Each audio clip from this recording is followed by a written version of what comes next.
پیارے دوستو، السلام علیکم۔ اللہ الصمد، اللہ بے نیاز ہے۔ اللہ کی شان، اللہ کی بے نیازی، صفات صمدیت یعنی اللہ پر بھروسہ۔ جو شخص اللہ کو اس صفت سے پکارتا ہے وہ اس کا مظہر ہو جاتا ہے، لہٰذا جو شخص اللہ کے مقرب بندوں میں شامل ہونا چاہتا ہے وہ اسے کثرت کے ساتھ پڑھا کرے۔ آج ہم آپ کو اللہ الصمد پڑھنے کی برکت سے آگاہ کریں گے، اس کے وظائف اور فضائل سے آگاہ کریں گے۔ اللہ الصمد کے پڑھنے سے اللہ پاک انسان کی کیسے مدد کرتے ہیں، آج کی اس ویڈیو میں آپ یہ جان سکیں گے۔ لیکن ویڈیو کا آغاز یعنی شروعات کرنے سے پہلے اگر ابھی تک آپ نے ہمارے اس چینل کو سبسکرائب نہیں کیا ہے تو ضرور سبسکرائب کر دیں اور ساتھ میں لگے بیل آئیکن کے بٹن کو بھی ضرور پریس کر دیں تاکہ ہماری آنے والی ہر ویڈیو کا نوٹیفیکیشن سب سے پہلے وقتاً اور فوقتاً آپ کے پاس پہنچ سکے۔ میرے بھائیوں اور محترم بہنوں، اللہ الصمد کے ورد سے، اللہ الصمد کے ذکر سے عام لوگوں کو بھی بے شمار فوائد اور برکات حاصل ہو سکتی ہیں۔ جو شخص یہ چاہے کہ اس کے کاروبار میں خیر و برکت اور اس کے رزق میں وسعت ہو تو وہ روزانہ 1000 مرتبہ اللہ الصمد کو پڑھے، انشاءاللہ تعالی دنیاوی دولت ضرور حاصل ہوگی اور وہ شخص کبھی خالی جیب نہیں رہے گا۔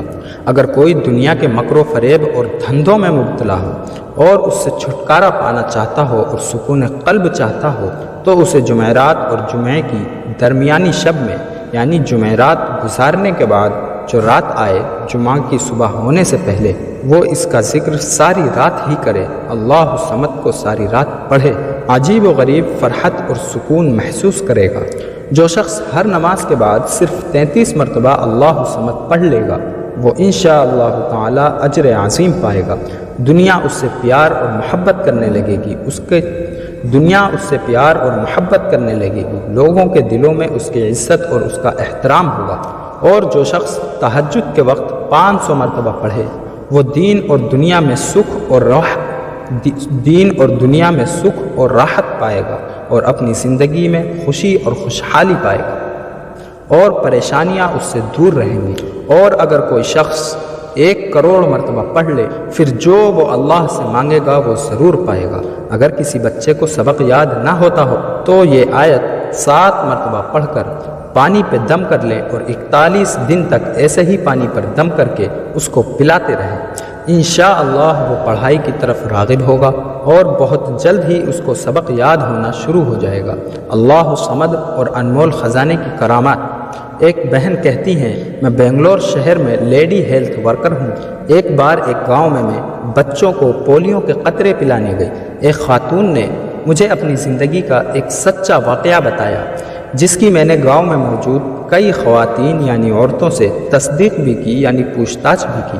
اس عورت نے کہا کہ باجی، میرا شوہر باہر ملک میں تھا۔ کمپنی نے میرے میاں کے، میرے شوہر کے، میرے خاوند کے 12 لاکھ روپے دینے تھے، لیکن اچانک ان کے بیچ جھگڑا ہو گیا۔ انہوں نے میرے میاں کو واپس انڈیا بھیج دیا۔ اس وقت ان کے پاس صرف تقریباً 30,000 روپے تھے، جبکہ انہیں پچھلے 6 مہینے سے تنخواہ بھی نہیں ملی تھی۔ گھر آئے تو پچھلے 6 مہینے سے میں نے لوگوں سے قرضہ لے کر کاغذ کالے کیے ہوئے تھے، یعنی ان پر لکھا ہوا تھا، اور جب میں نے ان سے پیسے مانگے تو وہ ناراض ہونے لگے، غصہ ہونے لگے کہ میرے پاس تو صرف 30,000 روپے ہیں اور قرضہ تم نے 60,000 روپے لیا ہے، میں یہ پیسے کہاں سے دوں گا؟ اور جھگڑا اتنا بڑھ گیا کہ بات علیحدگی تک پہنچ گئی، یعنی الگ اور جدا ہونے تک پہنچ گئی۔ کسی بزرگ نے مجھے یہ وظیفہ دیا کہ 1.25 کلو گندم یعنی گیہوں کے دانے پر اللہ الصمد پڑھیں اور پھر اسے نہر میں گرا دیں۔ آپ یقین مانیں کہ صرف ایک دن یہ گندم پڑھے اور نہر میں بہائے اور دوسرے ہی دن کمپنی والوں نے انہیں 12 لاکھ روپے کا چیک بھیج دیا۔ اس کی امید تو بہت دور کی بات ہے، ہم نے کبھی سوچا بھی نہیں تھا کہ وہاں سے پیسے مل جائیں گے۔ وہ بہن کہتی ہیں، چونکہ میں لیڈی ہیلتھ ورکر ہوں اس لیے گھر گھر کا ہر فرد مجھ پر اعتماد اور بھروسہ کرتا ہے۔ ایک مرتبہ ویکسینیٹر ٹیکے لگانے آیا تھا، میں گھر میں بچے کو بلانے گئی کہ اس کی ماں اس بچے کو حفاظتی ٹیکے لگوا لے۔ معلوم ہوا کہ ماں تو گھر میں نہیں ہے۔ پوچھنے پر پتہ چلا کہ وہ گھر والوں سے روٹھ کر، گھر والوں سے غصہ ہو کر ہمسائے کے وہاں گئی۔ وہاں ایک 5 دن کی بیٹی تھی اور دوسری 1.5 سال کی بچی تھی۔ گھر میں ساس اور اس کا بیٹا بیٹھے ہوئے تھے۔ میں ہمسائے کے گھر گئی، سردی کا موسم تھا۔ وہ عورت اپنی بچیوں کو لے کر لیٹی ہوئی تھی۔ جہاں وہ عورت گئی تھی بتاتی چلوں کہ ان کا ایک ہی کمرہ تھا، نہ کچن تھا، نہ باتھ، نہ ہی برآمدہ۔ جب میں نے وجہ پوچھی تو کہنے لگی کہ بچی بیمار تھی، میرے پاس پیسے نہیں تھے، میں کسی سے پیسے لے کر دوائی لائی تو خاوند یعنی شوہر آ کر ناراض ہوا اور بات بڑھتے بڑھتے لڑائی جھگڑے تک پہنچ گئی۔ میں نے کہا میں نے اب ادھر نہیں رہنا، میں اب اپنے میکے جاؤں گی۔ گھر والے کہنے لگے ہم نے ان کو کہا تھا کہ ہم تمہیں تمہارے والدین کے گھر چھوڑ آتے ہیں، مگر اس نے انکار کر دیا۔ مجھے کچھ سمجھ میں نہیں آ رہا تھا کہ میں کیا پڑھوں یا کیا کروں جس سے کہ یہ مان جائے، اس کا روٹھا دل بدل جائے۔ میں نے دل ہی دل میں درود شریف پڑھ کر خزانہ نمبر 2 پڑھا اور اس عورت پر پھونکنا شروع کر دیا۔ تقریباً 21 بار پڑھا ہوگا اور غیر محسوس طریقے سے 3 پھونکیں مار دی جس سے کہ اسے پتہ نہ چلے۔ آپ یقین جانیے مجھے پتہ نہیں کیوں اتنا یقین تھا کہ یہ مان جائے گی۔ میں نے اس سے چلنے کو کہا، ایک بچی میں نے اٹھائی اور ایک بچی اس نے اٹھائی اور اسے اس کے بچے کے ساتھ اس کے گھر چھوڑائی۔ میں نے اس کے خاوند اور اس کی ساس کو سمجھایا کہ ابھی اسے کچھ نہ کہنا، کم از کم میری لاج رکھنا۔ بعد میں پتہ چلا کہ اس کے ہمسائے ناراض ہو گئے تھے کہ ہماری بات تو نہ مانی اور پرائی بازی کی بات مان لی۔ یہ خود میرا اپنا واقعہ ہے جو میاں بیوی میں انمول خزانے کی وجہ سے صلح ہو گئی۔ اسی طرح ایک اور واقعہ میرے ایک ساتھی کا ہے۔ اس نے کسی کے ذریعے ایجنٹ کے پاس اپنا کیس جمع کروایا کہ وہ بیرون ملک جا سکے۔ اسے تقریباً 20,000 روپے بھی دلوائے تھے۔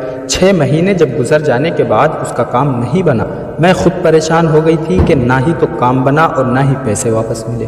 کافی دن سوچ اور وچار کے بعد میں نے اس سے 1000 بار روزانہ اللہ الصمد پڑھنے کو کہا اور میں خود بھی روزانہ 1000 بار اللہ الصمد کا ذکر کرتی تھی۔ یقین جانیے 21 دن نہیں گزرے تھے کہ ایجنٹ میرے گھر آ کر پیسے واپس کر گئے اور اللہ پاک نے اپنے نام کی برکت سے مجھے رسوائی سے بچا لیا۔ بلڈ کینسر سے یقینی نجات کے لیے قاری طیب میرے بھائی کے دوست اور دہلی میں ایک مسجد کے خطیب اور امام ہیں۔ 1 سال پہلے ان کے جوان بھائی کو بلڈ کینسر ہو گیا۔ مریض آخری اسٹیج پر تھا۔ دلی کے تمام بڑے ہسپتالوں نے انہیں لا علاج قرار دے دیا تھا، مگر قاری صاحب نے ہمت نہیں ہاری۔ بڑے بڑے علماء کرام کی خدمت میں اپنے بھائی کو لے کر جاتے، دعا کرواتے اور دم کرواتے۔ نیک اللہ والوں کے دعاؤں سے مختلف دیسی علاج کرواتے ہوئے کچھ افاقہ یعنی فائدہ ہوا۔ ہم نے پھر دوبارہ ڈاکٹر سے رجوع کیا۔ ڈاکٹر نے 20 لاکھ آپریشن کا مانگ۔ قاری صاحب انتہائی درویش صفت اور سفید پوش انسان تھے۔ اتنا پیسہ ان کے بس سے باہر تھا، مگر ہر لمحہ انہوں نے اللہ ہی سے مانگا، بالکل بھکاری بن کر۔ اللہ تعالیٰ نے غیب سے ان کی مدد کی اور پھر کامیاب آپریشن اور کامیاب علاج کے بعد آج الحمدللہ وہ صحت مند ہیں۔ یہ ساری کرامات اللہ الصمد وظیفے کی ہیں۔ انہوں نے 1.25 کروڑ دفعہ یہ وظیفہ پڑھا۔ وہ بہن کہتی ہیں کہ میں اس واقعے کی چشمدید گواہ ہوں۔ اللہ الصمد کے کمالات، اللہ الصمد کے کمالات۔ میرے دوست شیرازی بشارت نے انہیں یہ وظیفہ بیٹے کے لیے دی اور اللہ تعالیٰ نے انہیں بیٹے کی نعمت سے نواز دیا۔ 14 سال سے میرے سامنے انہوں نے جس کو بھی یہ وظیفہ پڑھنے کے لیے دیا، اللہ نے سب کو بیٹوں سے نوازا۔ یہ اللہ الصمد کا عمل ہے۔ حمل کے دن اوپر ہوں، پریگنینسی ٹیسٹ کرانے کے آدھے گھنٹے کے بعد اللہ الصمد کی پڑھائی شروع کروا دیں۔ 5 خواتین 5 عورتیں روزانہ ٹائم اور وقت کی پابندی کرتے ہوئے روزانہ 1000 مرتبہ 3 دن تک پڑھیں، اور جو خواتین پہلے دن پڑھیں گی وہی عورتیں اور وہی خواتین متواتر 3 دن تک روزانہ پڑھیں۔ اللہ الصمد سے عزت بچ گئی۔ میرے والد کے چچا زاد بھائی پر ایک غبن کیس بن گیا۔ اب ان کے بچنے کی کوئی صورت ہی نظر نہیں آتی۔ بینک مینیجر جو اس واقعے میں ملوث تھا، جو اس میں شامل تھا، وہ بھاگ گیا۔ انتہائی پریشان کن گھر کے حالات تھے۔ گھر کے بڑوں اور چھوٹوں نے، بچوں نے اور بوڑھوں نے نہایت دھیان کے ساتھ اللہ الصمد روزانہ 1000 بار پڑھا۔ اللہ پاک نے عزت کے ساتھ بغیر کسی رسوائی کے اس کیس سے اسے نجات دلوا دی۔ اللہ الصمد سے ویزا لگ گیا، ویزا۔ میرے چھوٹے چچا جنہوں نے انگلینڈ میں ہی شادی کی اور ایک بیٹے کے باپ بنے، تو ان کا ویزا ایکسپائر ہو گیا، گورنمنٹ نے انڈیا واپس بھیج دیا۔ ان کی اہلیہ نے اپیل کی مگر وہ نامنظور ہو گئی، اس کو قبول نہیں کیا گیا۔ میرا اپنی آنکھوں سے دیکھا یہ حال ہے کہ انہوں نے اللہ کا بھکاری بن کر صبح دیکھی نہ رات دیکھی، بس ایک ہی دن میں اللہ صمد پڑھا اور ان کا ویزا لگ گیا۔ انگلینڈ میں اب بھی انہیں کوئی مشکل بچوں کی طرف سے ہو یا کوئی مسائل ہو تو وہ اللہ صمد کا اہتمام کرتے اور کرواتے ہیں اور ان کے تمام مسائل حل ہو جاتے ہیں۔ میرے دوستو، اللہ پاک کے اس نام کی کیسی کیسی برکات ہیں، کیسی کیسی برکات ہیں۔ اللہ پاک آپ کو اور ہر مسلمان کو دل سے اس کا پڑھنا نصیب کرے اور ہماری پریشانیوں اور آزمائش کو اللہ پاک ختم کرے، آمین ثم آمین۔ دوستو، آخر میں ہم آپ کے بہت مشکور ہیں، شکر گزار ہیں کہ آپ نے اپنے قیمتی ترین وقت میں سے وقت نکال کر ہماری اس ویڈیو کو دیکھا۔ اگر آپ کو ہماری یہ ویڈیو پسند آئی ہے تو اس کا سب سے بہترین اظہار یہ ہے آپ ہمارے چینل کو سبسکرائب کریں اور ساتھ لگے بیل آئیکن کو پریس کریں تاکہ ہماری ویڈیو کا نوٹیفیکیشن آپ کو ملتا رہے۔ اسلام کو دنیا کے کونے کونے تک پہنچانے میں آپ ہمارا ضرور ساتھ دیں۔ جزاک اللہ خیرا۔ آپ دوستوں اور بہنوں کا بے حد شکریہ۔ انشاءاللہ پھر نئی ویڈیو کے ساتھ حاضر ہوں گے، جب تک کے لیے اجازت دیجیے، اللہ حافظ۔